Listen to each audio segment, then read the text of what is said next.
Hi friends, அஸ்லாம் வலைக்கம். சவால் மாதம் 6 நோம்போட 2வது இஃப்தார் அண்ட் நெக்ஸ்ட் சஹருக்கும் சேர்த்து பிரியாணி செஞ்சாச்சு. மட்டன் வச்சு இன்னைக்கு டின்னர் அண்ட் ஷஹருக்கு ஏதாவது பண்ணணும். ஓகே, முன்னாடியே பண்ணிட்டேன். இஃப்தாருக்கும் அதே வச்சுக்கலான்னு சடனாக பிளான் பண்ணி மட்டன் பிரியாணி தான் செஞ்சுருந்தேன். நானே கட் பண்ணும்போது டைம் வந்து 4:45. கொஞ்சம் ஃபாஸ்ட் மோடில் தான் செஞ்சேன், ஏன்னா வீடியோவே எடுக்கணும் இல்லையா.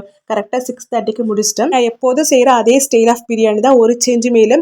எப்போதும் போல சின்ன சின்ன டிப்ஸ் மட்டும் ஃபாலோ பண்ணியிருந்தேன். சூப்பராக பிரியாணி வந்தது. அந்த மீட்டுமே சூப்பர் சாஃப்டாக இருந்தது. நம்ம சேனலில் ஆல்ரெடி பிரியாணி ரெசிபி போட்டிருக்கனால தான் இதில் டீட்டெயிலாக காமிக்காமல் ஃபாஸ்ட் மோட்லேயே போயாச்சு.